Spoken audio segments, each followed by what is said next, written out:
On today's episode of the Mark Titus Show, after a week of chaos, after a college basketball season that a lot of twists and turns, and this team looks to be the best, and that team looks to be the best. Oh, nope. All right, they just lost to Northwestern. I guess now this team is the best.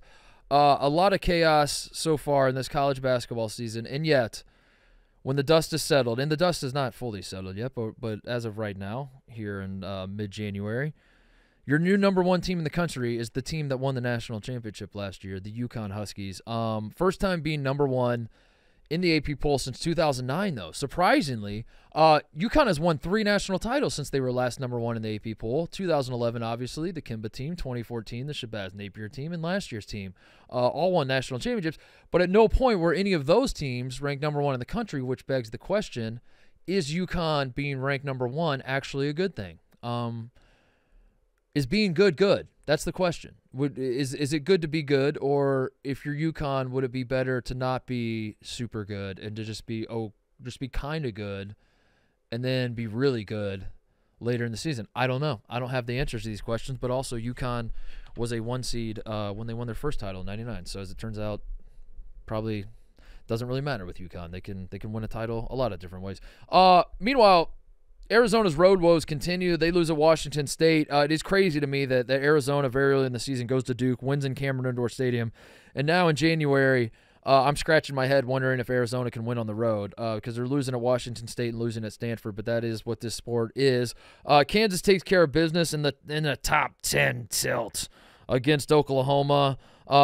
This Oklahoma team's not a top 10 team, and that's okay. They have a really good team, and they're going to win an NCAA tournament game or two, and it's going to be a great season. But they are not one of the 10 best teams in the country, and that was obvious to me a while ago. But that's okay. They're going to rack up a ton of wins and whatever else. It'll be a great season. But I've seen enough of Oklahoma being ranked in the top 10, and thankfully that seems to be done for now. Texas A&M also hangs on to beat Kentucky at home in overtime in what was probably the game of the weekend. Wade Taylor and Boots Radford were both awesome, combined for like almost 60 points. Both of them had about 30. I think that's how the math works out there. The SEC is super interesting to me. So today on the show, I brought on Reags to talk about the SEC. We ended up talking about everything in college basketball, really. Like it was a long conversation, a fun conversation. But the impetus behind it was I wanted Reags, who's a Kentucky fan, he's been on the show before, to walk me through what I find to be the most compelling conference in college basketball, the most the conference race itself, I should say. I don't know how much people still care about conference regular season titles, but they matter to me. With the imbalanced scheduling and conference realignment and all that, I think they've lost their luster, but it's still something that I care about. So when I'm looking around the country, I look at the SEC and I say that to me is the most interesting one because there's no top dog and there's just like all sorts of really, really good teams. And it's very, very fascinating. And I thought bring on an SEC guy. Let's talk about it. Let's talk about Bama. Let's talk about Tennessee. Let's talk about Auburn, Kentucky, Texas A&M. All the SEC schools. Reags came on the show. We ended up talking about coaching searches and teams we think can win the national title this year. And it ended up being just kind of a general college basketball conversation. But we did spend a fair amount of time talking SEC. So that's on the docket today. Please enjoy.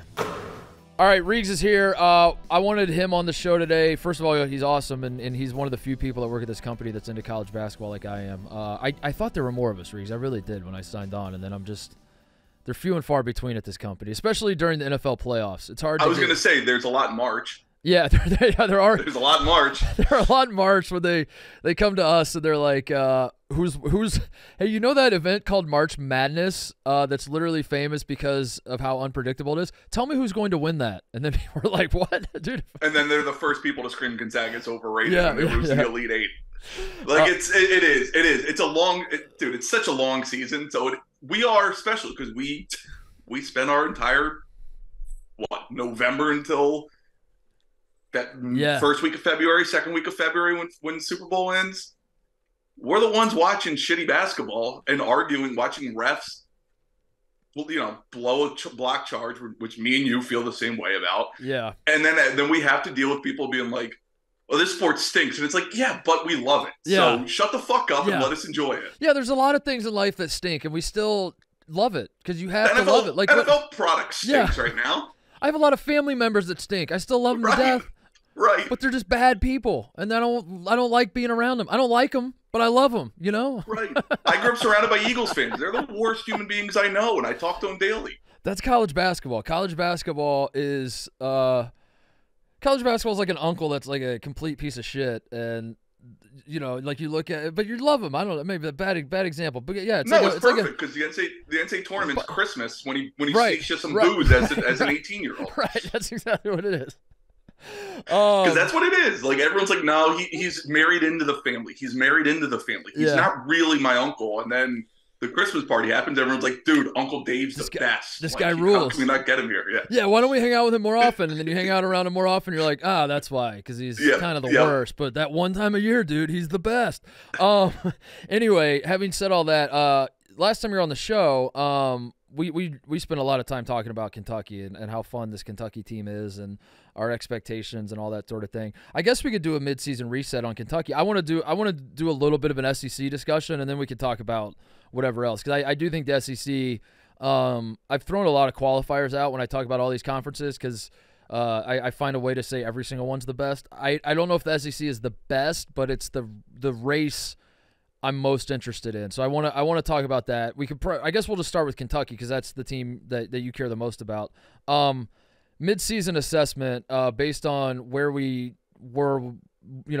Had they already lost in the Champions Classic when? Yeah, I was going to say it's two things. You bring me on to talk glowingly about Kentucky after 2 of their 3 losses. That's true. They just lost to Texas. That is true. But I didn't do. I swear to God, I didn't do that on purpose. I know. But I do get it. Like you want to talk SEC, and there's no one else in this company that I can think of that's more SEC. Right. Hints that I'm the king of the SEC, but I'll leave that out to the judges. Yep. I don't know, man. Like. This is something we texted a little bit right before this, just being like, we're just going to talk on the fly, no real agenda.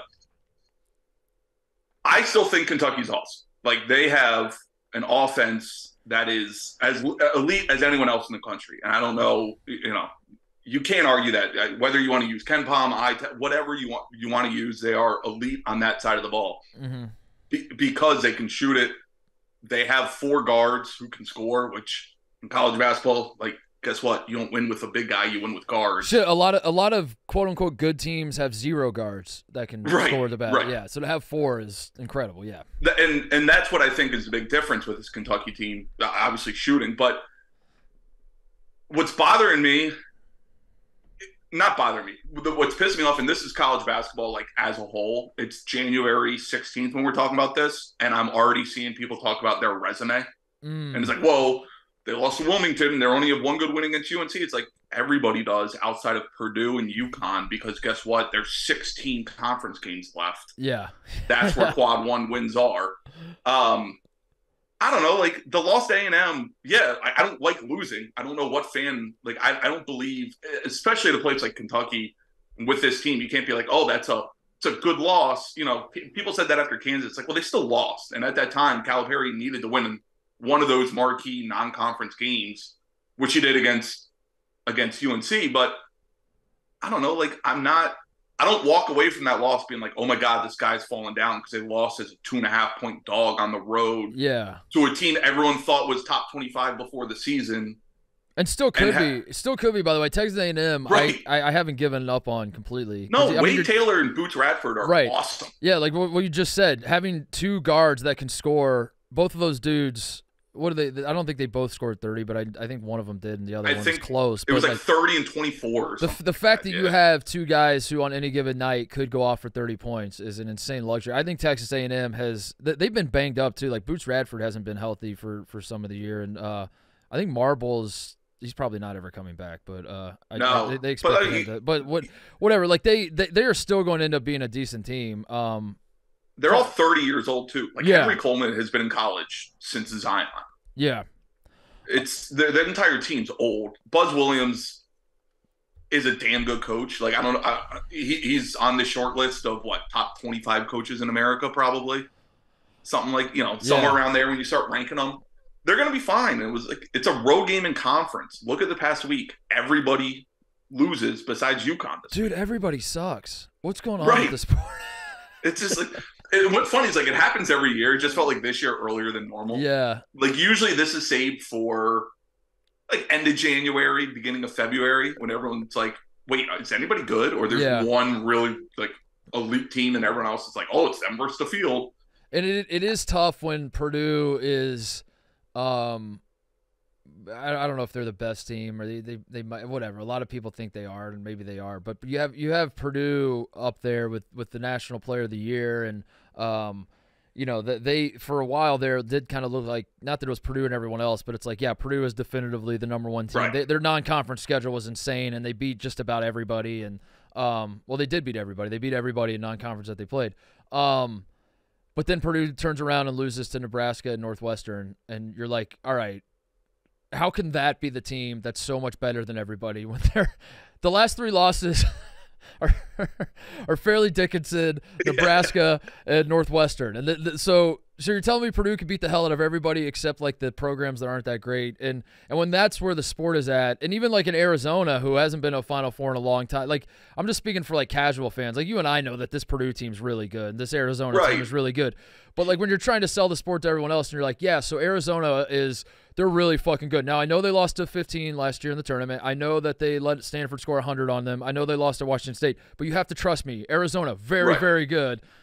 They beat Duke, but then Duke loses to like when you start doing even with Purdue, you're like, oh, they beat Marquette. It's like, well, Marquette sucked until yesterday when they beat Villanova. Yeah, and then it's like, oh, well, what about Kansas? Well, Kansas lost to UCF, and it's like these losses are now just ruining everyone being able to talk about teams like Houston. Everyone's like, well, look at Houston in the Big 12. They're not good. It's like they made a Final Four.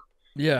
Now, granted, it was the Indy Final Four and like whatever, but they're awesome. Like they're good. LJ Cryer shoots like shit for a couple games. They're gonna lose. Yeah. Like it's just welcome to college basketball. Like a little hint. We're talking about college kids. I know they're awesome, and I don't care if you were me, you as a walk-on at a major Division I program, a Division I star, whatever. You are dumb as shit in college. Like I think people forget that when they watch college basketball. Like you're still talking about kids for the most part, 18 to 22 years old. Yeah. There's arguably not a dumber age gap than that. And it's like that translates. Like I heard, I was watching the Michigan-Ohio State game yesterday, and Jalen Rose was popped on and started talking, and I don't mean to bring that up for you, but Jalen Rose popped on and started talking about like, yeah, you forget like they actually do have to go to class. Yeah. And just waste time doing things like that, where even if you're guaranteed a first-round pick, you still got to be academically eligible to play. Yeah, yeah. There's a lot of insane variables that people don't really think about when you watch. I mean, it's true of obviously of college football too, but basketball, the way basketball is designed, especially in this 3-point era. Not that the 3-point line just showed up like 6 years ago. It's been around, but like. Teams are embracing it more, and the variability from game to game is just crazy. I don't think there's any one thing. Like people every so often will ask me, people that like college basketball, but want answers for the madness, and they somehow think that I have them, and they're just like, why does it feel like, how could a team like Purdue be so dominant, and then Nebraska just like beats the hell out of them? And because Kasai Tominga is the most electric player. Yeah, that's the answer. No, and it's like, is it the transfer portal? Is it name, image, likeness? Is it like, what is it about college basketball? I think it's all of that, and I think it's also the 3-point line, and I think I think all of these factors factor into it, and but it does. We are at a time with the sport where I don't want to say it's bad, because I never want to. Whatever slop you're serving up for college basketball, I'm going to eat it. Like if it's a restaurant that I will always go to, and if it's under new ownership and they changed all their recipes, I don't care, because it's just around the corner for me, and I'm familiar with it, and I fucking love it. And like they have my picture hanging on the wall, and I'm like, this is my spot, dude. I'm going down with this spot. You know the bartender by name, and it's Tom Izzo back there. Right. And it's like, yeah, like, so, hey Tom, you've been around forever. Whatever slop they're serving up, I'm going to eat it. But there are times like this year, I do kind of pause and think like, is this not bad for the game because I don't think we need to talk about it like it's a crisis, but I'm just like, do I enjoy it? When is college basketball at its best? And to me, I do think it is when your Purdue's, your UConns, your Arizonas, your Kansases, all those teams at the top, they seem unbeatable, and then once every so often they get upset, and like a Maryland beats up Purdue, and you're just like, whoa, where did that come from? And you know, like Kentucky, like some of the great. I was gonna say, like 2015 was kind of the ideal year, right? Yeah, like you had the Kentucky, Duke, Arizona, Wisconsin, Nova, Virginia, like those top 6 throughout the year were pretty like elite. Like you know, you can tear them however you want, and then when one of those teams lost, it was like it was an actual like text somebody and be like, what the hell happened? It was a seismic event, and it was also like, oh, dude, did they just fuck up their chance at a 1 seed? Like, imagine trying to figure out who's a 1 seed right now. It's like way too soon. And also, like you said, you could poke holes in everyone's resume. And I think the sport is at its best when there's like 7 teams that could make a realistic play for the 1 seed, and then the tournament starts, and of those 7 or 8 or whatever the number is, it's a limited number like that, but they're all just like so much better than everyone. Right. And then, oh my God, one of them lost in the second round. Holy shit. Right. Holy shit, another one lost. Oh my God. And then like you're just kind of like, oh my, and then it opens up from there. This year, I legitimately, the way it's gone so far, I will not be surprised if every single team that's in the top 10 all season, like if all of them lose in the first round of the tournament, like there's nothing, we're out of surprises. What do you think killed that more? The UMBC over Virginia upset, or last year where like UConn was awesome, they were just seated where they were, but like, you know, Florida Atlantic as a 9 seed, San Diego State as a 5 seed, Miami's like that Final Four being what it was. Which one do you think killed? Because it was always right. We're never going to see a 16 over a 1. We're never going to see it. Oh, we saw it. We saw another one. Yeah. Well, we're never going to see a team. We'll see one team make a Final Four like George Mason or VCU or whatever. And now it's like, all right, well, now we're just seeing it every year. Yeah, I do think it is the 16 over 1. That was the thing we were all waiting on, is like the final surprise. And then now we've seen it twice. And not only have we seen it twice, like Arizona, I keep bringing this up not to twist the knife for Arizona fans, and I do apologize to Arizona fans. You guys know I love your program, and I love Tucson and all of that. So I don't do this to twist the knife. I just nobody even remembers that Arizona lost to Princeton, and Arizona was a 2 seed, and they lost to a 15 seed in the first round. It blew the game. It wasn't like and like that should be. And kind of technically is one of the biggest upsets in the history of the NCAA tournament, and like nobody even remembers it happened because it's just so commonplace now for crazy. You list 10 more in front of it. Yeah, now, right? Yeah, like, right.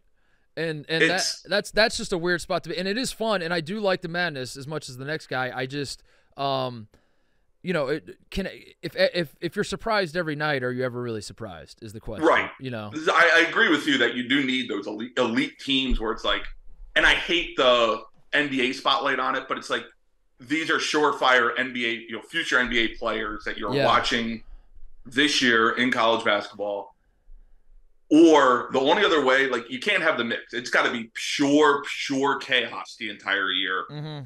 Even more what we're seeing this year, because it's been mayhem, but it's not like it's not that much different from the last couple of years, where ever since Gonzaga Baylor in 21, where it's like, oh, these are the 2 best teams that worked out that way. But, the last couple of years, it's like, it's got to be one way all the way that way, to where it's like, yeah, I'm sick of doing the reaction of, oh my God, a top team lost on the road. What a surprise. And it's like, well, this is just what happens every year, or like every game this year.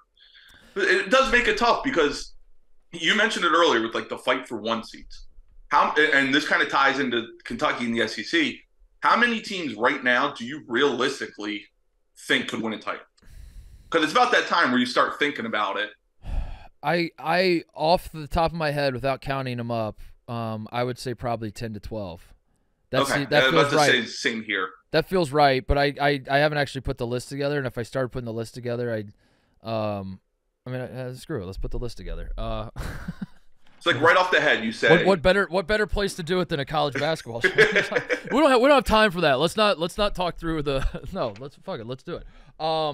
Let's do it together. This is a joint effort, so that way neither one of us have to take the brunt of people bitching. It's a team effort here. Okay. Yeah, we hate your teams together, and we love them together, unless it's a team that we individually hate. All right, I'm gonna just rip through the ones that I think we both feel pretty obvious right off to the me. bat. Yeah. Purdue, UConn, Kansas, Kentucky, Carolina,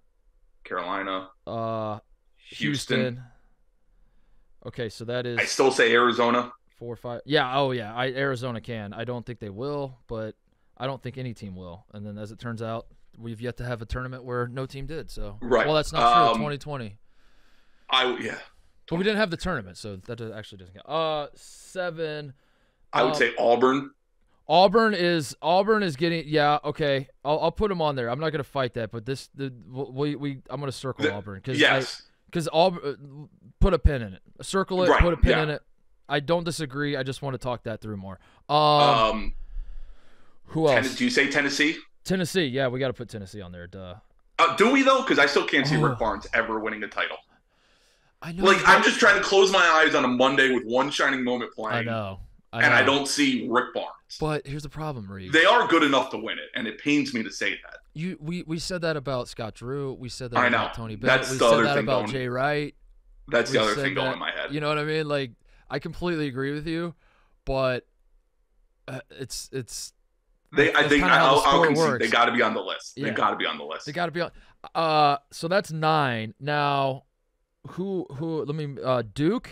How do we? Are we sure? Again, I close my eyes. I can't picture Ryan Young being part of a national title team. Brian Zubek was part of a national title. I know, but at least he had a sick Brian name. Zubek was better than Ryan Young. Okay. Okay. Hold on. Let me put a list to the side here. So we have 9 right now. Duke. Okay, I'm also on the side list. I'm putting FAU because I know they have not been great this year, but but they fit the. They've proven that they can get closer. They can get there. They can get there. Baylor was the team I was going to throw out. Baylor, let's put them on the side. Marquette needs to be on the side. We could talk about them a little more. No one else in the pack. What about Alabama? Oh, here's a team for you that you're probably going to hate, but Wisconsin. I don't know how much of this Wisconsin team you've watched. I've watched too much of them because one of my good friends is a Wisconsin fan, and he always baits me into watching them. I don't know if I want to put them on the list yet. They can make a Final Four. They feel like Final Four. They feel like Final Four. I don't know if they can win a national championship. I don't think they can win it. They can't win again, do you picture Greg Gard winning the title? I just can't. But the thing is, though, Reags, this Wisconsin team is athletic, and that's really that's all it takes. Is like AJ Storr does not belong at Wisconsin. Just like them throwing lobs to AJ Storr is just completely broken my brain to see a guy in a Wisconsin. I know. I'm uniform doing that. Did we time travel back to Michael Finley? Yeah, but they still have. They've added the athleticism without breaking the Wisconsin discipline. They're still Wisconsin. They're still Wisconsin. They still are methodical. They're still your beloved Buzzcocks. Yes. I'm gonna put them on. Yeah, they feel like Final Four. I don't know if they can win 6. They can win 4. Yeah. Well, I guess Alabama. Alabama is a team that, as a program, they're good. They're good. Last year's for some reason, it's because I picked them, I think, to win the national championship. So I took it a little more personally because I thought I had a good bracket until they fucked it up. It's okay. I picked Arizona, but somehow I feel like that loss was not as bad as Purdue's, but that made me so fucking angry to watch. To where I walked away from last year's tournament being more out on Nate Oates than I was Matt Painter, and that makes 0 sense. But yeah, I know that makes that's 0 a lot. sense. That makes 0 sense. But I was like, dude, get Nate Oates the fuck out of my face after that tournament. And Matt Painter, I was like, damn, that's a tough break, but they'll be good next year. And that makes 0 sense. I understand that. I'm just telling you how I felt because the way Bama lost, whatever. Bama it makes sense because it's like the opposite of Sean Miller, right? Where Sean Miller never made the Final Four, but you're like, this guy can coach his ass off. Right. He's losing by 1 possession in the Elite Eight to the same team over and over again. Nate Oates loses as a 1 seed in 2020 or 2021. Whatever, it was the losing Notre Dame in the 7-10 or 6-11 game, whatever it was in 21 and then or 22, and then last year, I mean, they didn't even look good in any of their games. Yeah, Matt Painter has the last few years not had a great run in the NCAA tournament, obviously. But he's also one of the most ridiculous plays away from being in the room. Exactly. That's exactly it. Like we think of Matt Painter as a guy who can't get it done, but I mean, the team they lost to won the national championship. Now, granted, that Virginia team, there are a lot of teams along the path that were like, we almost beat the team that won the national championship because that was just like the most charmed run to a national title of all time. Probably not the number one, but that's the one. It was God's plan, dude. It was fucking up there. Like every game was just they had a horseshoe up their ass.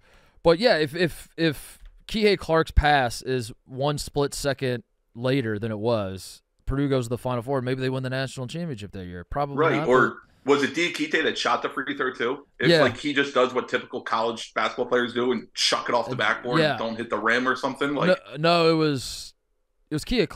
Was it Kihei Clark who shot the free throw? Who shot the free throws? How do I not remember this? I don't think it was Clark because wasn't Clark all the way? Clark went back and got it, but UVA Purdue 2019.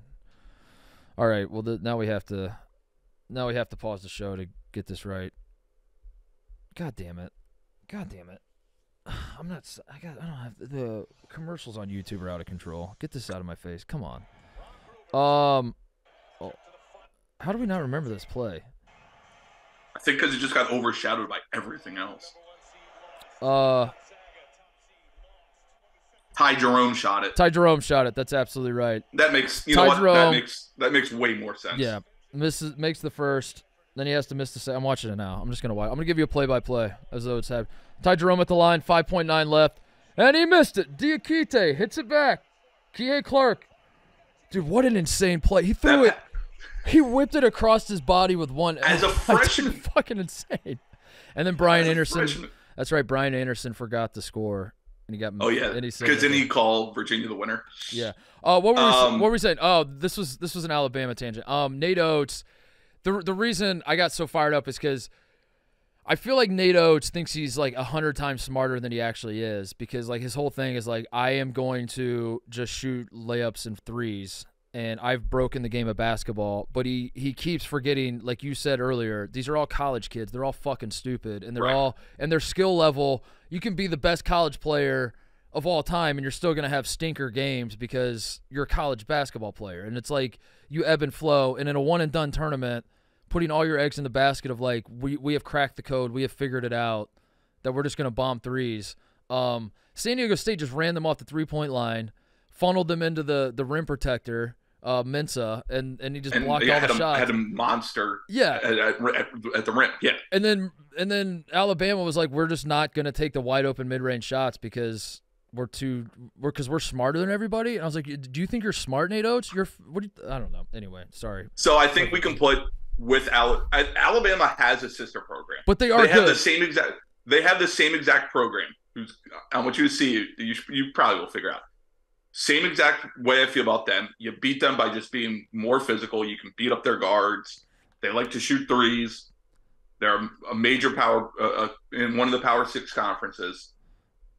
I don't know how good they are. It's Creighton. Yeah, it's Creighton. Yeah. Like they were one play away from making a final, probably making the title game last year. Right. And they do we put them on the list? Like, I can't figure them out. They're technically good, but I don't love them either. It's the same sort of thing. It's just like seared into my mind. Like this is just who they are as a program, and they're fun to watch. And like when they get going there, I love Baylor Shireman. I just I don't think Creighton's not winning the national championship. I think Creighton could get to the Final Four. Okay, so you put them with like Wisconsin, basically. Yeah, I think Creighton's in there with Wisconsin. I think.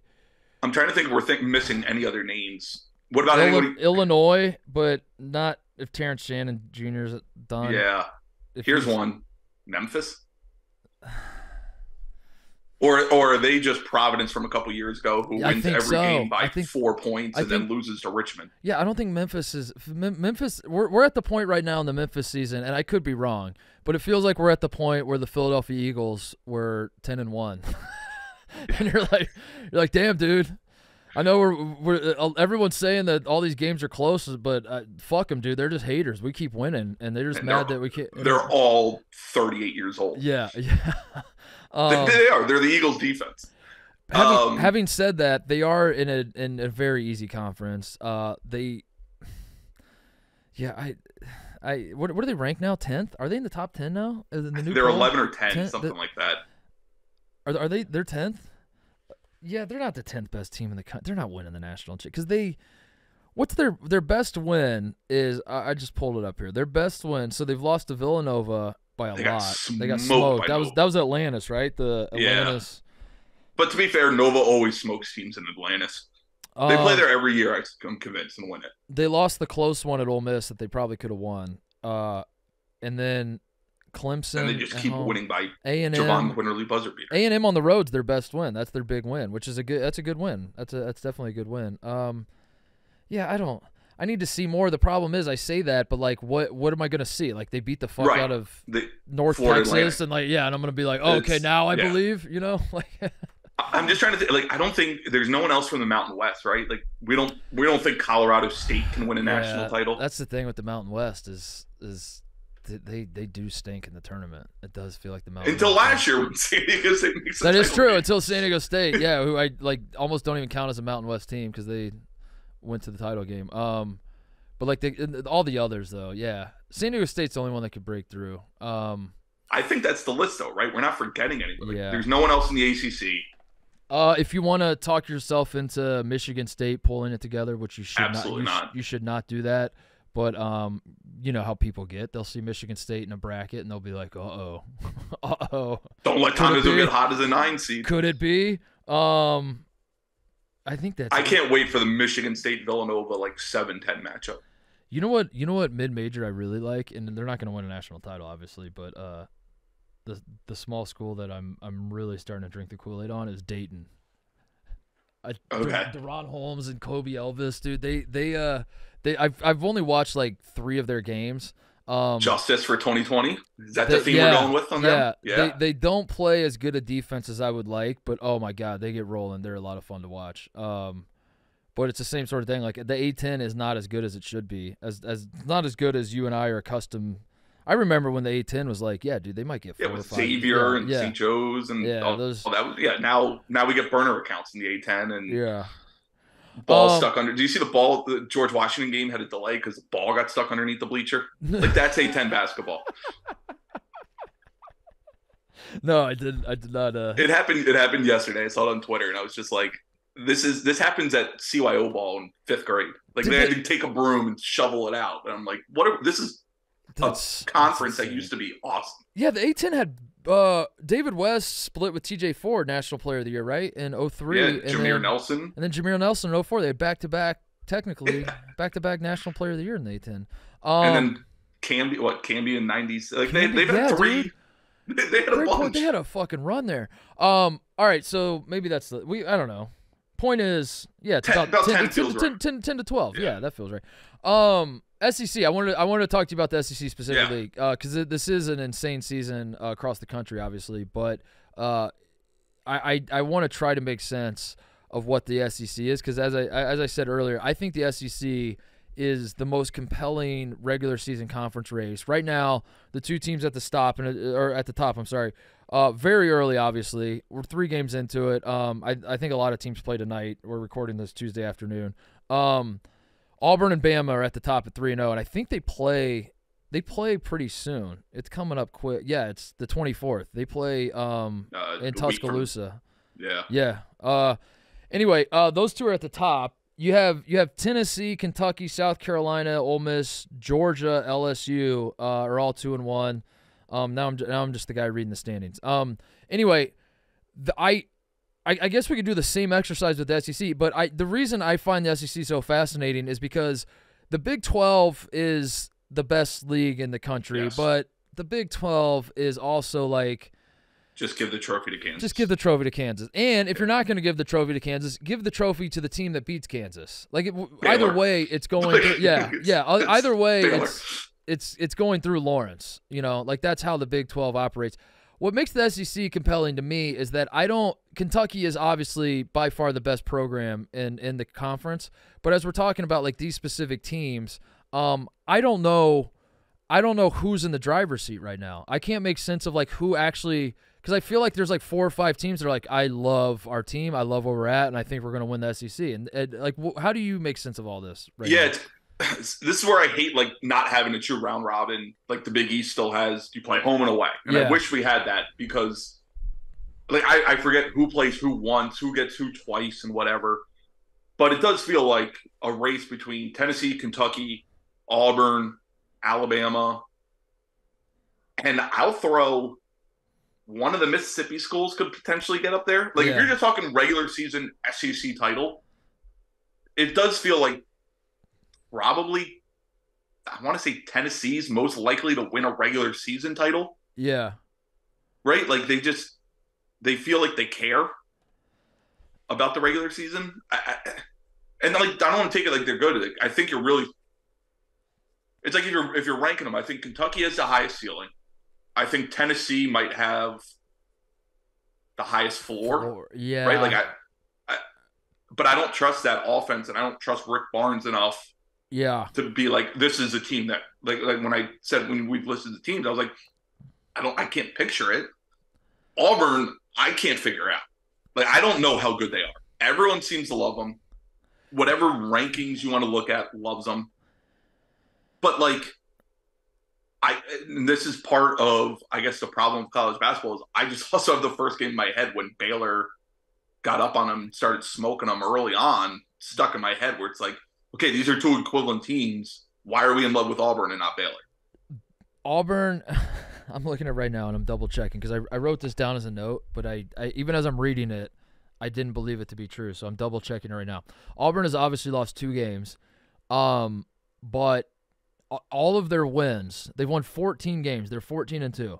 The closest margin that they've had in their 14 wins is by 11 points. Yeah, all 14 of their wins have been by 11 or more. They beat the snot out of everybody except the teams that beat them. Like what? I also feel like Auburn will never lose at home. Yeah, which is a good thing. Like that's what you're supposed to do.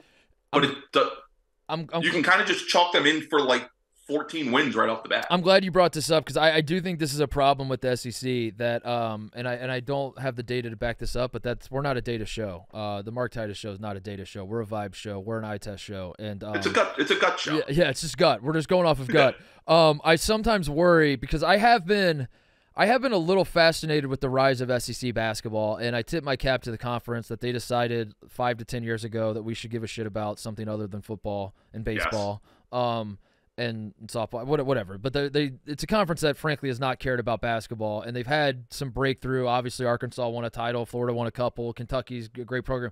But as a conference, they've never really cared about basketball until recently, and there's just been a big investment by a lot of schools, and I think that is coming from the top. I do think that is. Yeah, Sankey made like a huge point about it. Like, no, we should probably care. We should start to care. The NCAA tournament pays out money. Right. So I respect all of that, and Auburn builds the new arena, and they invest in Bruce Pearl, and they build this program, and even like a program like Georgia is suddenly competitive with Tennessee, and Georgia basketball has been a joke forever.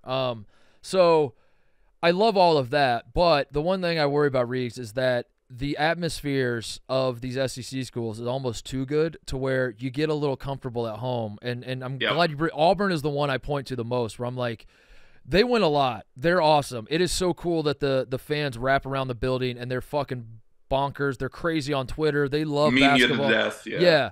All of that is great. I just wonder, do they get a little too cozy? Like you're drinking your own Kool-Aid because you're beating the snot out of everybody in your own awesome environment. Having said all that, they did go to Bud Walton and they beat the piss out of Arkansas. It's a bad Arkansas team. That Arkansas team. Bad Arkansas team, but that's always like not this year, but in general, Arkansas is another team where I always like. Well, I'm like, they are good, but like There's something about that home crowd, dude. That looks fucking crazy on TV. Well, I want to get to Bud Walton bad when they're good, because I've heard like that is the best like home court advantage in the SEC. Yeah, Tennessee gets crazy.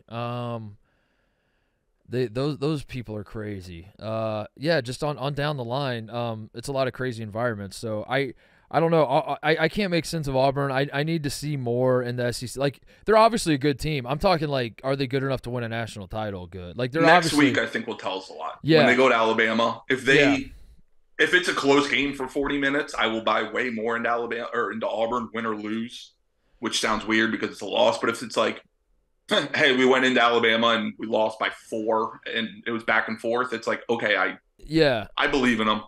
But if they go in and lose by 100. It's like, all right, how good is this team? Yeah, they got back-to-back. They're at Bama, and then on Wednesday, and then they're at Mississippi State, which is another tough one. So we'll learn. That's another team I can't figure out. I know. Well, Brandon was telling me that all offseason they didn't even practice defense. All they did was just shoot threes, and because like as you remember last year, they were. But now you get Tolu Smith back, and it's like, are you not going to give Tolu Smith the ball all the time? Yeah. He's not going to shoot the threes. Last year they couldn't score for shit, but they were incredible defensively. And then in the play-in game, they couldn't score for shit. It was just disgusting basketball, but they would win because they would just turn games into rock fights. So Brandon tells me that all offseason they just did not practice defense. They trust that they're going to be good at defense. All they did was practice shooting. Fast forward to mid-January in this season, and they're right back to playing great defense and can't shoot for shit. It's just who they are. That's just who they are as a program. It just reminds me of I think Jordan Sperber put it out where it was like every coach talking about wanting to play fast when they got hired, and how like that's like it's like this is just Chris Jans. It's just 1 year too late. That's you put on a Mississippi State basketball jersey, you don't make shots. That's just how it works. You can play. They have the one kid that comes off the bench who's good. Yeah. Okay, Humphreys, is that his name? I'm blanking on his name, but the one kid that comes off the bench who's good. Other than that, Hubbard, it's like, yeah, we're gonna. Is it Hubbard? Josh Hubbard. Josh Hubbard. Yeah. And it's like he's the one guy.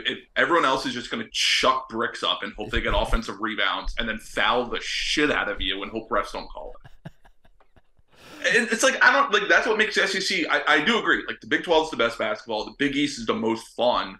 Yep. But the SEC is the most intriguing because it's like I don't know how good a lot of these teams are. Like we talk about Kentucky, Tennessee, all, like these teams being good, and it's like, okay, now we're like they're not like most power conferences. The non-conference was a couple good games, mostly bye games. Now you get to see conference play, but it's so predicated on home and away, and then it's like, are you winning close games? Are you getting blown out every time you lose? Are you just losing close games? Like, what the hell's going on?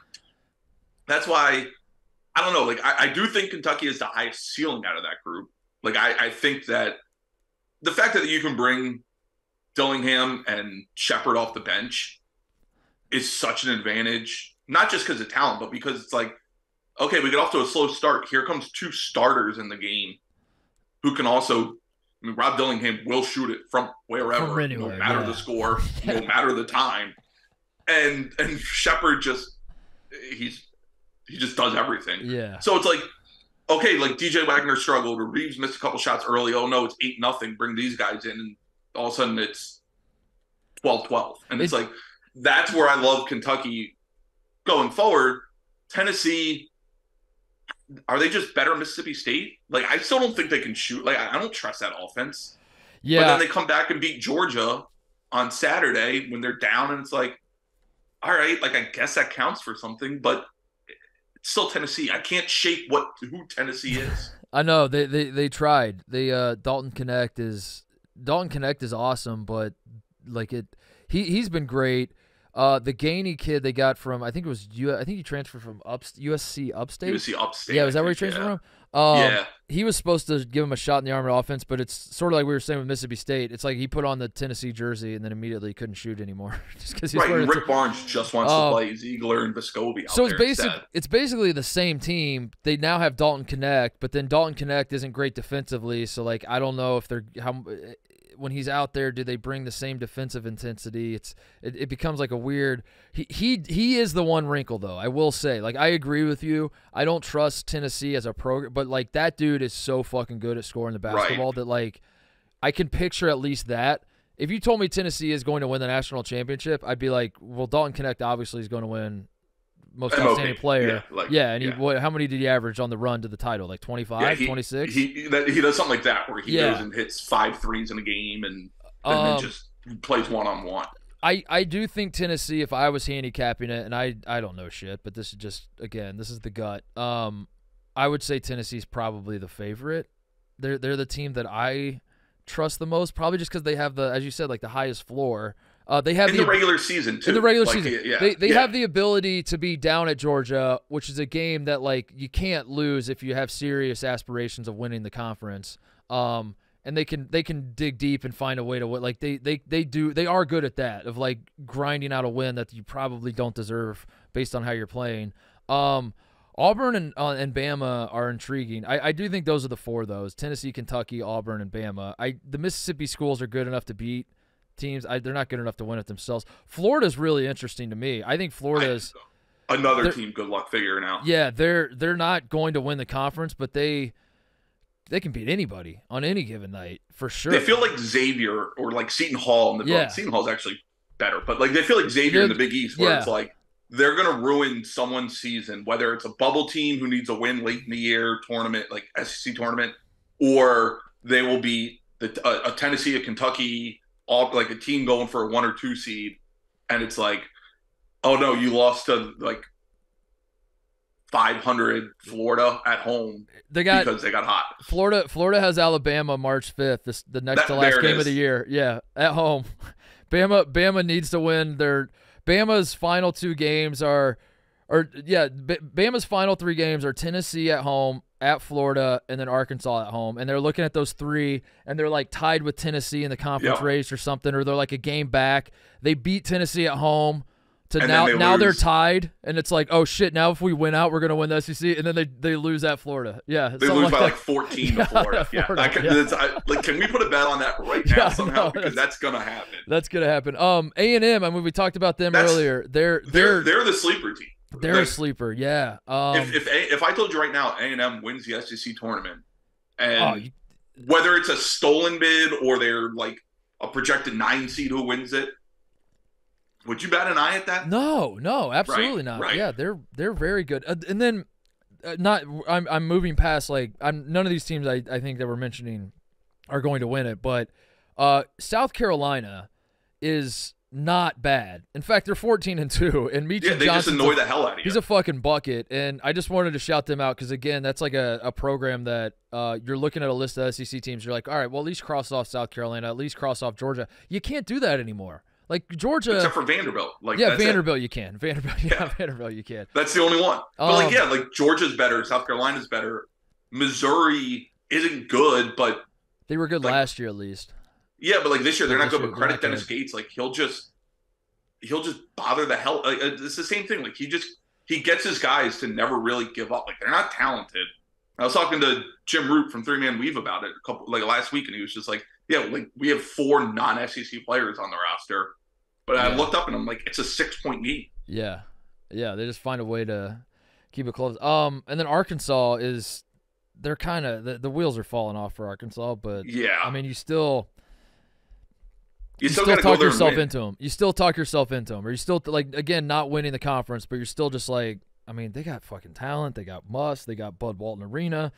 At some point, they're going to put something together. I'm not saying a sustained month or 2 of great play, but 3 in a row they're going to they're going to have a moment at some point. You would think. I think the SEC is. I think ultimately what it comes down to for me is super competitive.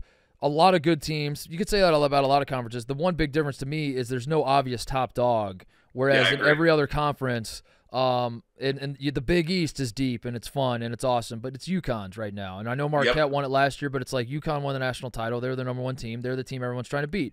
Big Ten, same sort of thing. You got some good teams in there. It's not that great actually this year, but Illinois is good and Wisconsin's good.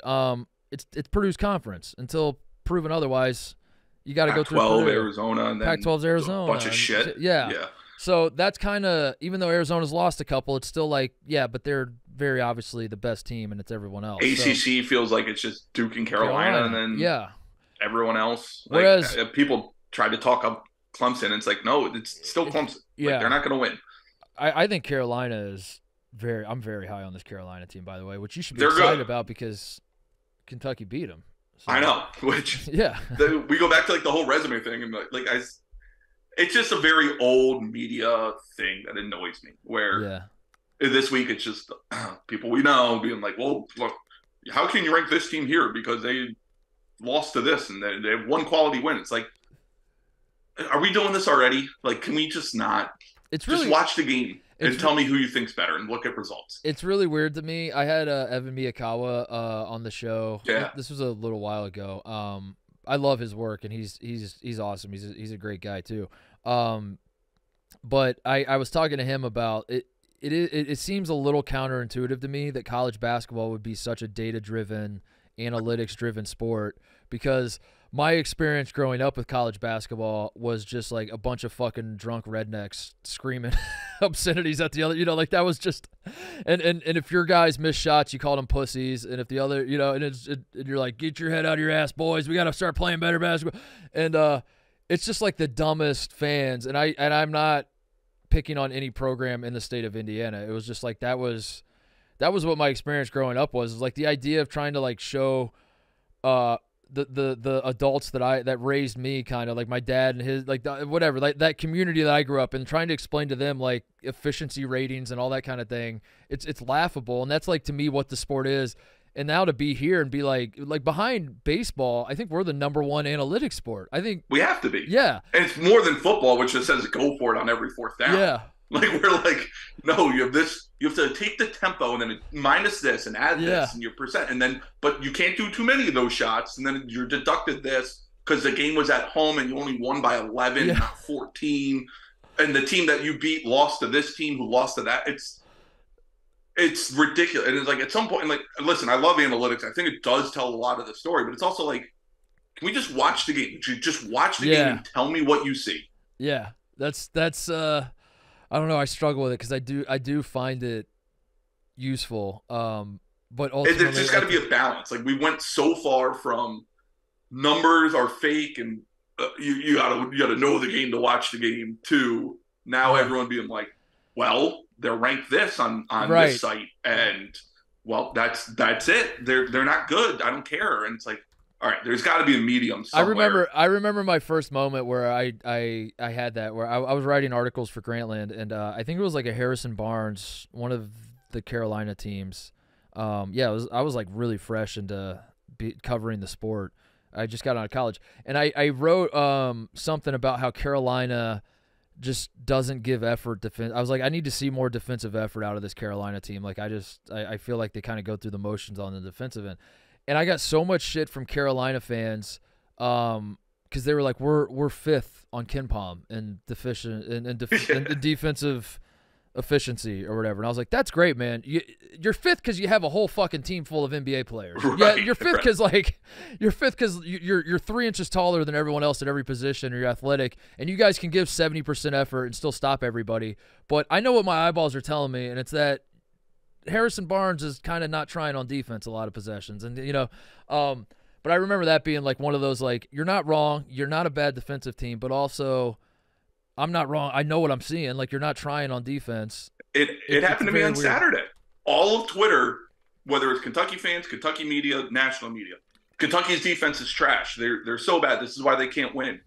Meanwhile, my cousin, who is a diehard basketball guy, went to know, like, has experience, whatever, texted me at the same time, man, Kentucky's just a monster defending the rim. And it's like, this is perfect because there's somewhere in the middle that's true. Like, yes, Kentucky needs to improve defensively. Yes, they're really good at this too. And it's like, that's why I'm glad to have someone like you to talk to, where it's just like, no, like, I can watch what's going on, make my opinion on that, and then look at a number two and be like, all right, well, that looks kind of weird. Let me watch another game and see what happens. Yeah.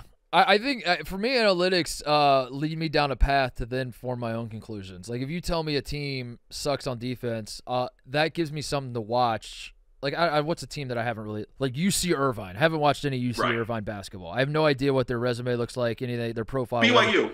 Like BYU, it took me forever to watch. Yeah, but if you told me like UC Irvine is great at offense and sucks at defense, now I have at least like the Ken Palm or the Evan Miyakawa, whatever, like all these, I have a jumping off point. So when I turn on the first game, I kind of know what I'm supposed to be looking for. But then I still come to my own conclusions where I was like, I don't know. Dude, you said they suck. You said they suck at defense, but what I'm seeing, I don't know. It looks like they're pretty good to me.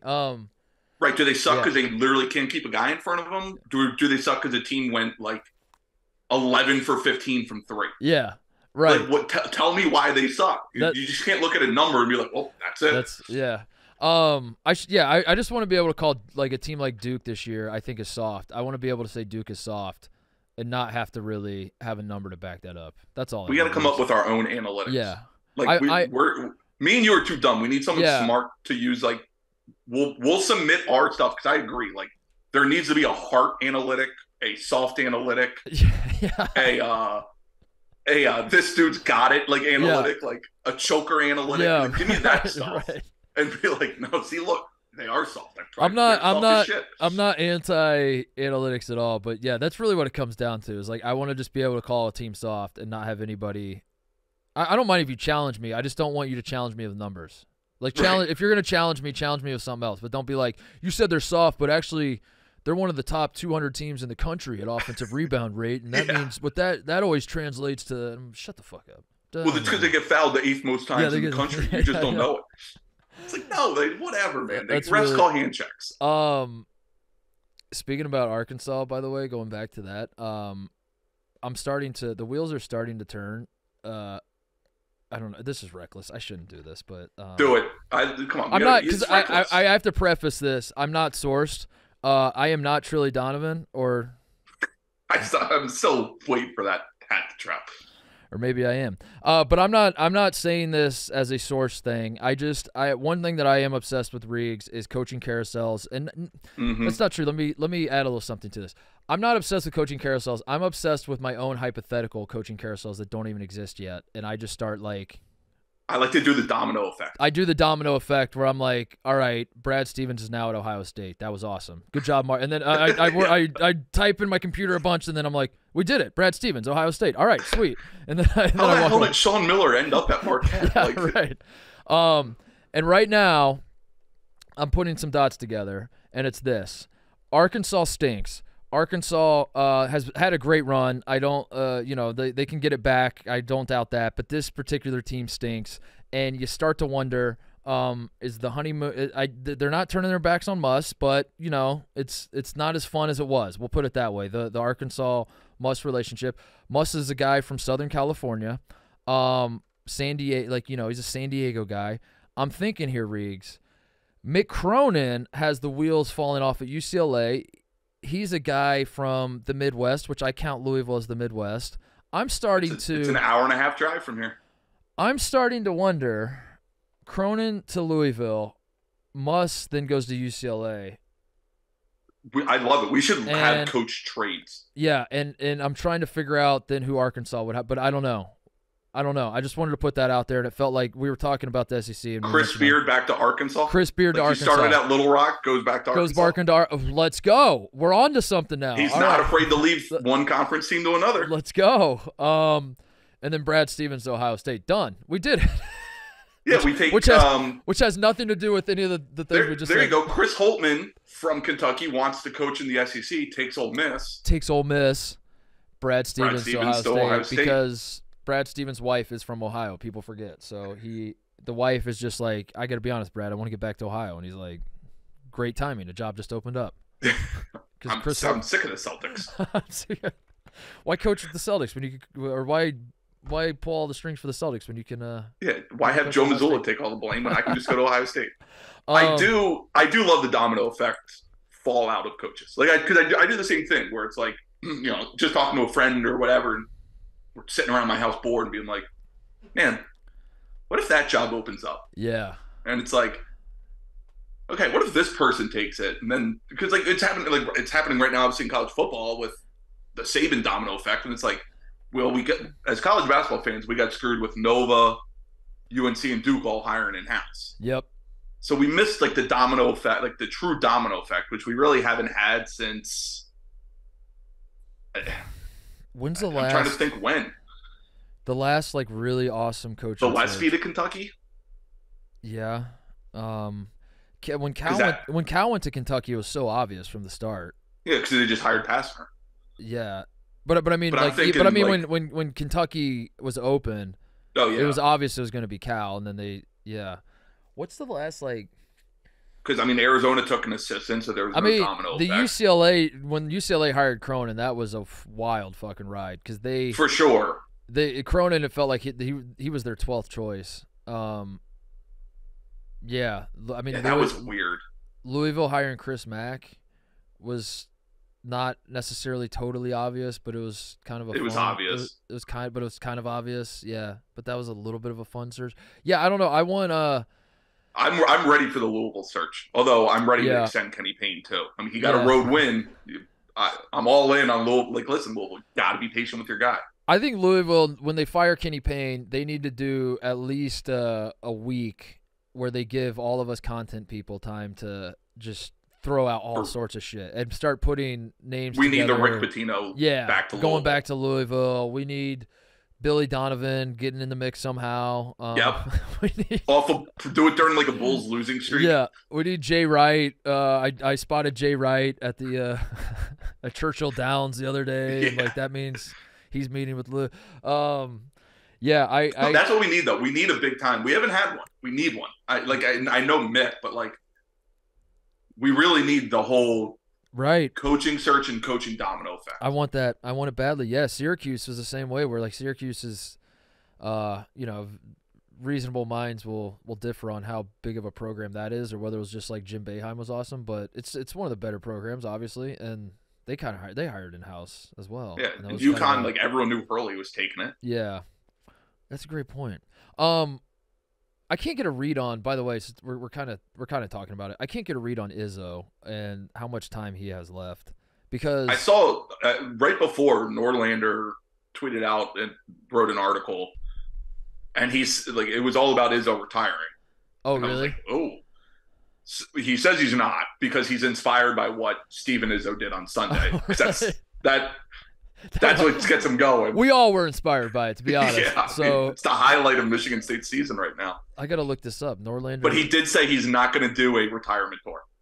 He's going to do. I could kind of see him pulling it. Michigan State is. I'm reading Norlander's tweet now, which is all it takes to say you read the article. Michigan State is flirting with missing the NCAA tournament for the first time since '97. Amid a tough season and ever-changing landscape, Tom Izzo tells CBS Sports there will be no surprise 2024 retirement. When he leaves, expect a Jay Wright / Nick Saban like exit. Wait a second, Tom Izzo he's not retiring. Tom Izzo tells CBS Sports there will be no surprise retirement, but when he leaves, it'll be like Jay Wright. It's going to be a surprise. Just not a surprise. Just not in 2024, though. Okay. We don't know when it's coming. Okay. That confused the hell out of me. What the, like, you're like, oh, okay, there's not going to be a surprise retirement, so we'll have plenty of time to process it. And then the next sentence is when he leaves, expect a just sudden snap of the finger, and he's gone. Like, I'm out. Steven Izzo, head coach. No, I think Izzo, because when Izzo, when the Amani Bates thing happened with Izzo, where Amani Bates committed, decommitted, and just like that whole circus, he felt, from the outside looking in, it felt like he was so defeated, just like how he would talk about like kids these days and like what is a commitment. He still does. Yeah, and he still does. And I remember at that time I was like, dude, this guy might be broken by Monty Bates. Like he might just be like, fuck whatever this sport has become. I want out. And I said that on a show one time, and I had a bunch of people in the know, like behind the scenes at Michigan State. They were like, no, dude, you're reading this all wrong. He's the opposite. He's very motivated to, like, you want to fuck me? You fuck me? No, fuck you. You know, like that was what I was told Izzo's attitude was. And I think it was all gearing up to this, maybe not this year, maybe it was this year, but like this era that we're in right now with the Tyson Walker and the Hogard, and because they do have a lot of pieces. And I think like these last 2 years were supposed to be his one final last push at another national title. And boy, this year sucks. Yep. To where you have to start asking is like, Is that it? I don't know. That'd be a fascinating coaching search. It really because obviously would, Izzo gets the job just appointed, right? Like Heathcote leaves, boom. Me and you're the same age, and that was so long ago. I don't even remember. Yeah, and it's like, who the hell did they hire? They could hire just about anybody, I would think, if they probably. But are they going to? I don't even know where their head would be. Do you hire a family guy? You probably do. Because you probably like that's always the thing with these guys, these legends that go out. They always get to name their successor, or at least have like a hand in it, and say. But I feel like, I don't know it off the top of my head. I don't know what Izzo's coaching tree is like. You know, like obviously everyone knew Kay had Shire and Capel and all those other guys, and Wright had a couple guys leave. You know, like Dunleavy took the Quinnipiac job. He had Ashley Howard, obviously Neptune. Who does Izzo? I don't. Like, it's so weird off the top of my head. It's Tom Crean, right? Isn't it Tom Crean? Is Tom Crean? Yeah, Tom Crean to Michigan State. When they played each other all the time, they would always show the pictures of Tom Crean being on staff with Izzo. Hold on, let me see if I can pull. That's a great call. I hope it's Tom Crean. Oh yeah, here we go. Coaching tree. He's got a coaching tree section of his wiki. Stan Heath, Dwayne Stevens. Those are his former assistants who are currently head coaches at other schools. Stan Heath's at Eastern Michigan, Dwayne Stevens at Western Michigan. One of Izzo's former assistants was a head coach in the NBA, Jim Boylan for the Chicago Bulls. Yeah, we'll bring him home. Yep. Several former Izzo assistants were college head coaches. Tom Crean, Dane Fife. Where's Fife's doing Big Ten games now? Stan Joplin, Brian Gregory, Mike Garland. Current Izzo assistants who were previously college head coaches, Mark Montgomery and Doug Wojcik. So it's clearly between Montgomery and Crean. Yeah, you got to bring one of them home. I would think, yeah. Especially if Harbaugh stays at Michigan, get to keep the get the family ties. Can you imagine how much Michigan State fans would riot if Tom Izzo leaves and they hire Tom fucking Crean? would that top Tennessee firing Greg Schiano? Yeah. Like, would that top that? Yeah, it would. That's exactly what would happen. By the way, what if since we're just in this hypothetical fantasy land, Juwan Howard gets fired the same time Izzo retires? Like, they give Juwan Howard one more year. Izzo's not retiring in 24, so then it's a 25 timeline. 25. Where Michigan and Michigan State are both looking for new head coaches at the same time. That would be juicy. And you have guys like Canada. There's a plane that's leaving College Station, Texas, and going to Detroit, and everyone's like, is Buzz Williams going to interview for the Michigan job or the Michigan State job? We don't know. Both teams should be forced to conduct interviews like at the Hyatt in downtown Detroit. Detroit, yeah. Because it would be like, I see a plane going from Boca Raton, Dusty May. Yeah, does Dusty May They decided to extend Mike Woodson for whatever reason. Mm-hmm. It is. I think the Big Ten, we mentioned the SEC being intriguing for teams. I think the Big Ten, it's not the best in terms of coaching. Like, I think the Big East is, but it's the most intriguing because it feels like there's a bunch of jobs that are going to be open. Yeah.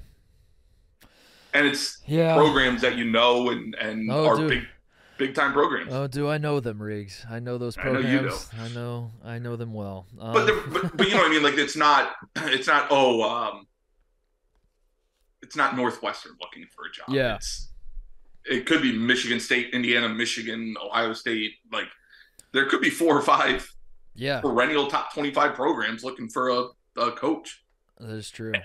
And there's, outside of Dusty May, like, who's the other, like, young mid-major coach you're hiring? That's a great thing. Okay, let's figure that out, and then we'll Nico Medved, Colorado State. Nico Medved. Well, you just figured it out, I think. I was gonna say so there's 2. Who's the sexy coach? Who's the Dusty May and Nico Medved are the Brad Stevens and Shaka Smart of 2011. That's where we're at. Yeah. VCU already lost their coach, so there's no one there to hire. You can't coach Wichita State. So those 2 programs that always lose jobs are out. What's Greg Marshall doing by the way? What's he doing now? I have Because no idea. I gotta do some investigative work on that one, because like we need a Wichita State coach reunion. Him, Turgeon. Yeah, I'm not dying to have Greg Marshall back in my life, but it is weird that, I mean, we live in a time now in 2024. You can kind of do whatever the fuck you want as a coach, short of murder, and someone's gonna hire you. Yeah, you're gonna get like the days of like, you did what with a co-ed? You'll never work in this business again. Like those, like you can't be Larry Eustace. Yeah, but you can be. Yeah, you can get a little closer. Yeah, like Greg Marshall. I mean, I'm not condoning. He's an asshole and whatever, but at the same time, I figured somebody would hire him eventually. Like Chris Beard got hired. Won. Chris Beard got hired in like 5 seconds. So I wonder. Greg Marshall, not like he was losing. Yeah. He had an undefeated 1 seed. He made a Final Four. He just must not want a job, because there are some fucking crazy programs that would. He's not even doing I don't even think he's doing announcing or analyze. Like he's just sitting around. Yeah. Hold on. Let me refresh my memory here. On November 17, 2020, Marshall resigned as coach of Wichita State after multiple allegations of verbal and physical abuse spanning years. Several abuse allegations from staff and players went public in reports by the Athletic and Stadium. The allegations were corroborated by several players, included punching a play.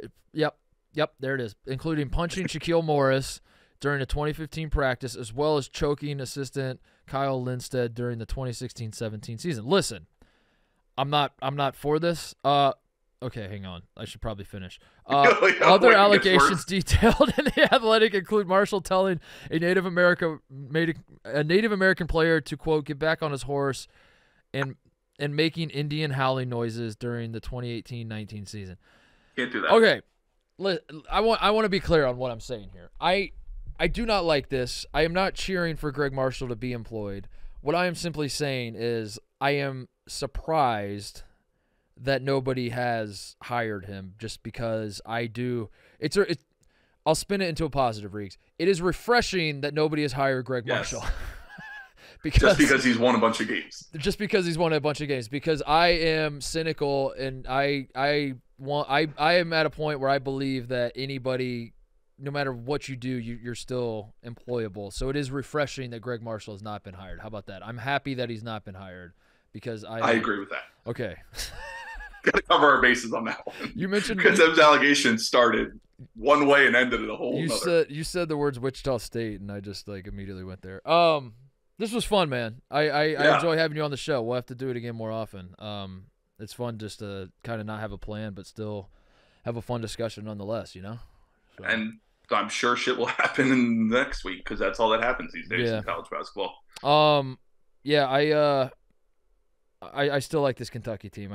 We'll have you back on after Kentucky wins something at some point. Yeah, we got to schedule it. Like when do we play Vanderbilt? Yeah, you play. Although, yeah, if we lose at Vandy, you're like, hey, you want to talk? There was a point where it felt like you guys lost at Vandy every year because Cal couldn't yell at the freshmen because the benches were so weird. So like he would, the way the benches were, didn't know what to do. Yeah, but.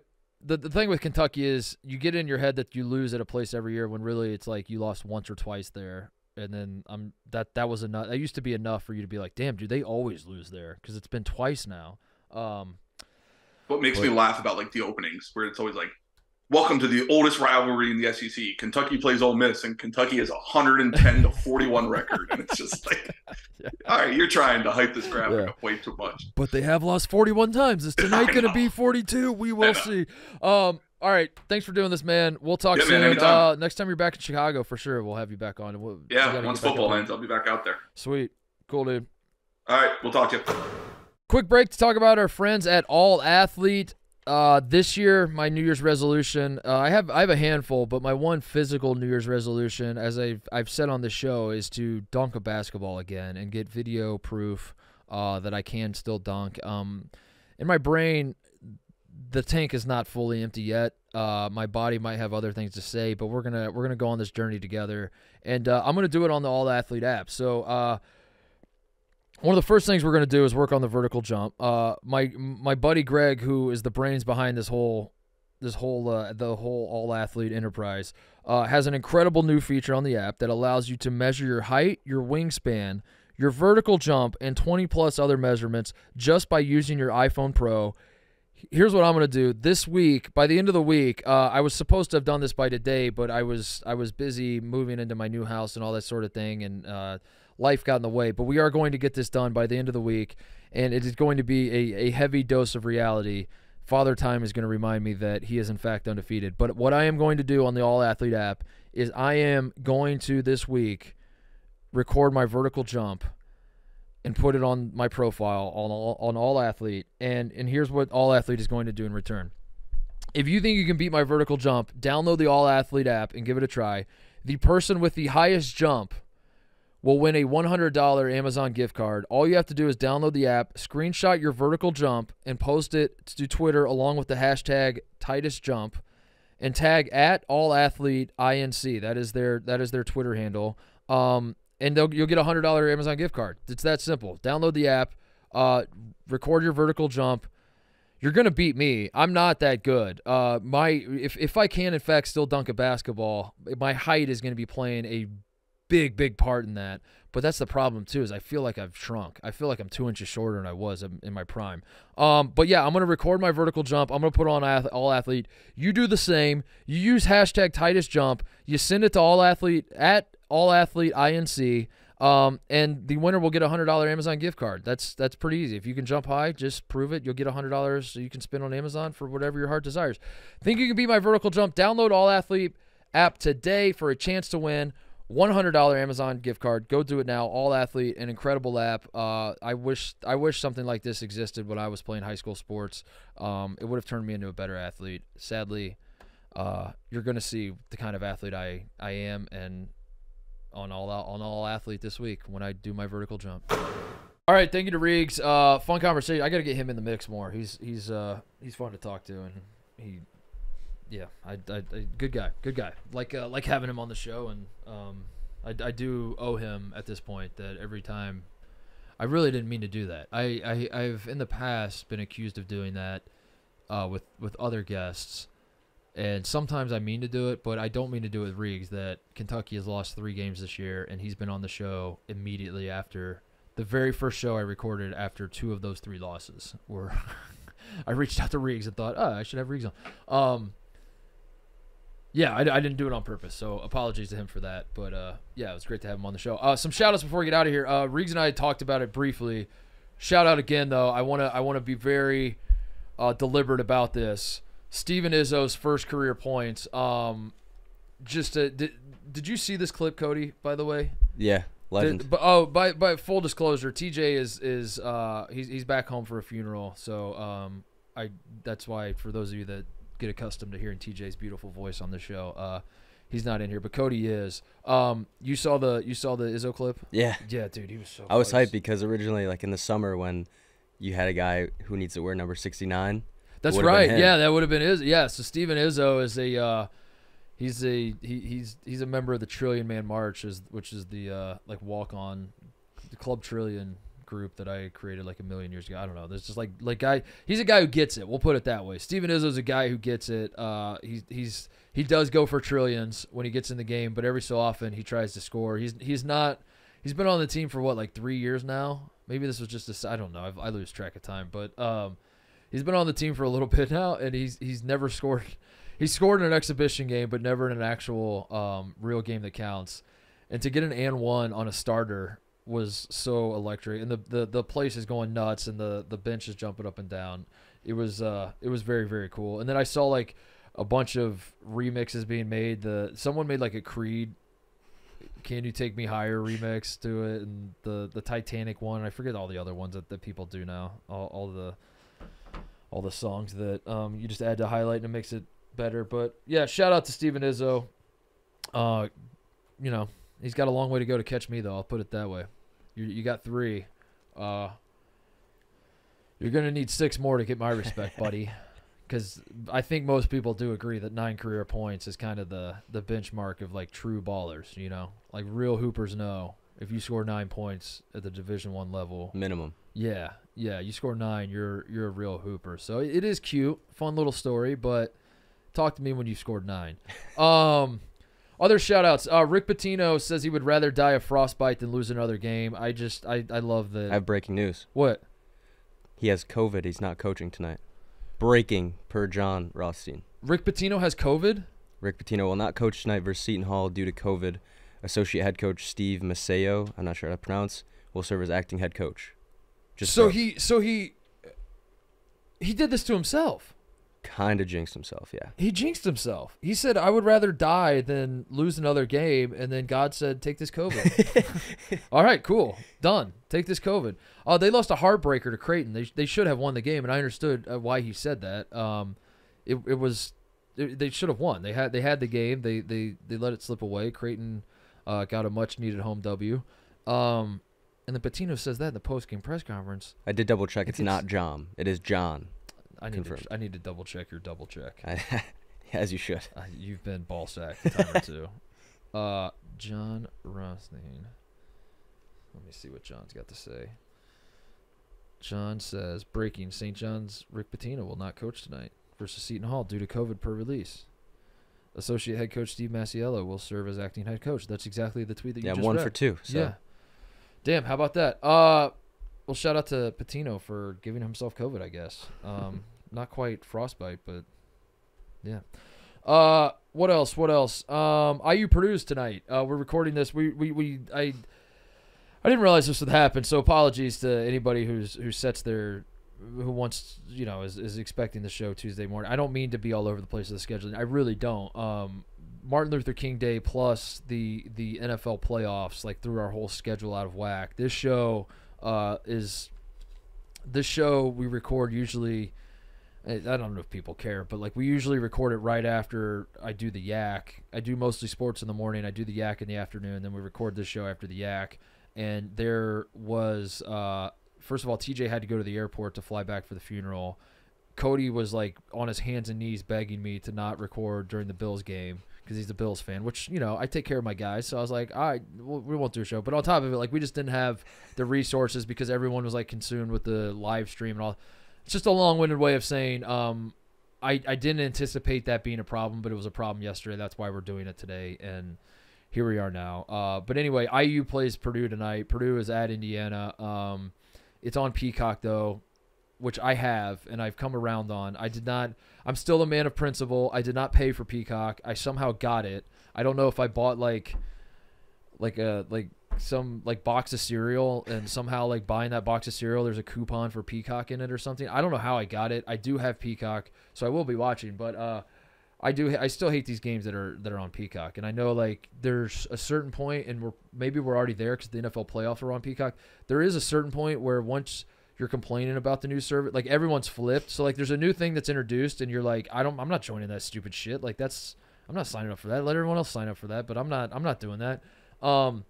And you are in the majority with that opinion, but then somewhere along the line, everybody else gets beaten down, and they sign up for that thing, and you're just like the guy yelling. You're the old man yelling at the cloud saying, I'm not going to sign up for that. And I think we might be there with Peacock. The worst part of this whole thing is that it's not even begun.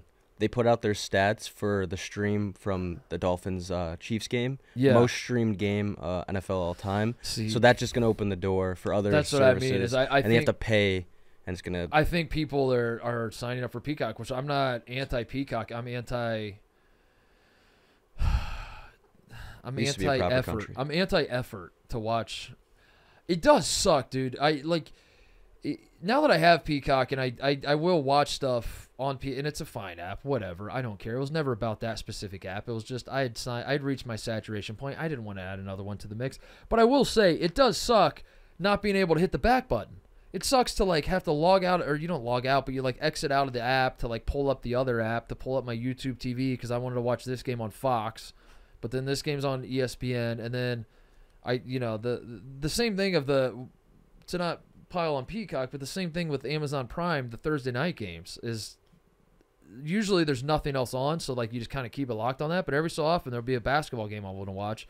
I got to exit out of this app, So anyway, tonight IU Purdue is on Peacock. It breaks my heart that they're putting what could be the best rivalry in basketball. Although maybe they're doing Hoosiers fans a favor because IU stinks. IU stinks out loud. But Assembly Hall can have some magical moments, and Purdue has struggled there as of late. So it could be a good game. Also, the Bill Self Special is on the menu for tonight. Kansas is playing at Oklahoma State, so I want to get out ahead of that.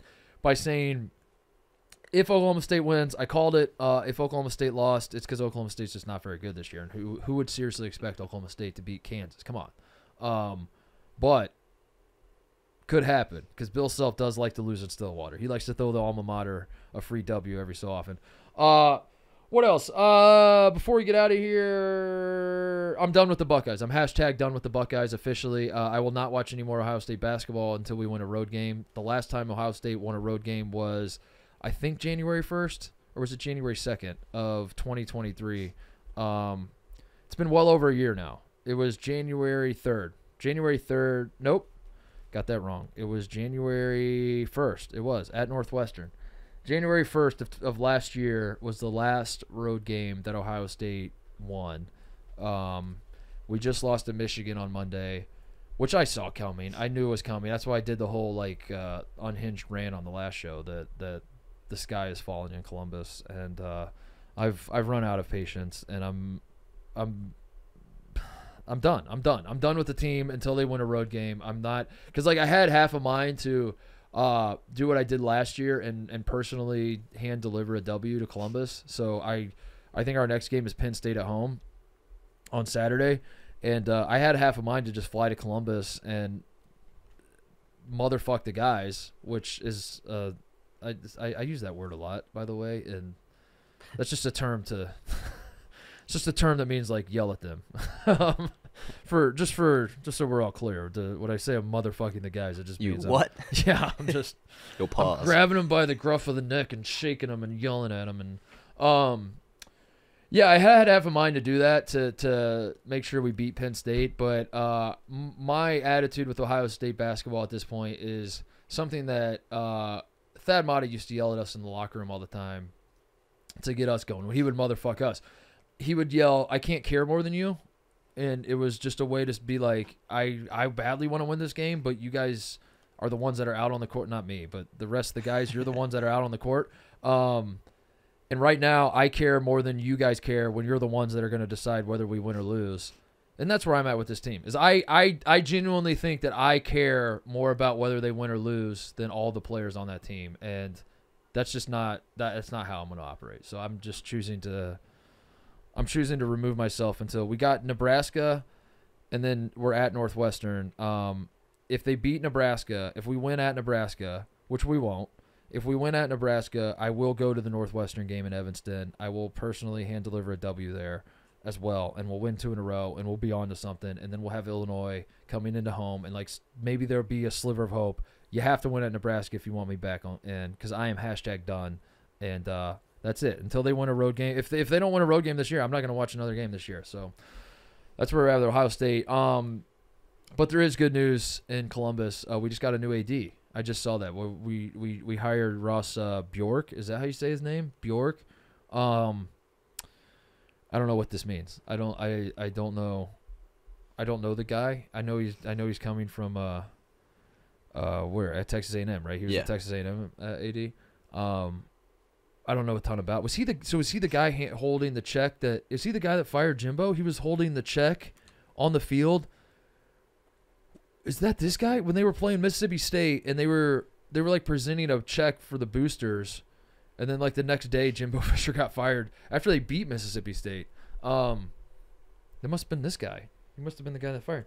I look forward to kissing his ass. I'll be honest. I'm gonna schmooze him. I'm gonna try to figure out a way to leverage whatever my standing is in Ohio State athletics, and get in close with this guy and use him to my advantage. And I'll scratch his back, he'll scratch mine, and we'll have a great relationship. I look forward to meeting him. I don't know much about him, but that's okay. That's fine by me. We got our guy. That's just how you have to do. Anytime you hire someone who's going to be a decision maker, a coach, an AD, whatever else, you just have to be like, we got our guy. This is who we wanted. He has my full support. I'm behind him 100%. I'm just now trying to. I got his Wikipedia pulled up. I'm trying to figure out. So he's a football guy. He looks like he played fullback at Emporia State. Fake college. Is that in Kansas? Who went? It is in Kansas, yeah. Who went there? Somebody went there. Was it? Did Dean Smith go there? Where did Dean Smith go? I'm trying to figure out the. He's from Emporia, Kansas. How about that, Brain Cody? Can I get some attaboy? Like just an attaboy? Yeah. That's all I wanted. I knew Emporia from Dean Smith. Dean Smith played at Kansas, so of course he didn't go to Emporia State. He's from Emporia, Kansas, though. You could have told me anything. I am trying to right now find a connection between Ross Bjork and Brad Stevens. That's what I'm doing. Is there a connection? I might have to do this off air. He's from, his alma mater is Western. It says Western Illinois, but he played fullback at Emporia State, so he must have gone to Western Illinois at some point, right? And Brad Stevens, as a reminder, there's got to be a connection. I'll figure it out. The connection is he's going to hire Brad Stevens. He's going to hire Brad Stevens, yeah. I'm just trying to figure out if there's like the play where he's just like, hey, Brad, remember me? I'm the guy who knows the guy who used to coach you. Yeah, I gotta. We're going to be clicking on some Wikipedia links, and we're going to connect these dots. All right, that's the show. Thank you to Reags. Thank you to everybody listening, watching. We will be back on Friday. Fun night of college basketball with IU Purdue. There are actually a lot of great games. The Bill Self special is tonight, obviously. Tomorrow is Mississippi State Kentucky, which I think could be a decent game because Kentucky or Mississippi State throws a wrench in every game they play, and they're not bad at all. What else we talk about? Wichita State's at Florida Atlantic. Illinois at Michigan. West Virginia, Oklahoma. West Virginia got a big win over Texas. I tried to tell people West Virginia is not as bad as for all the worst teams in their own conference. West Virginia is definitely the best, and I don't know if that's a compliment, but that's the truth. Anyway, we'll be back on Friday. See you guys then. Thank you.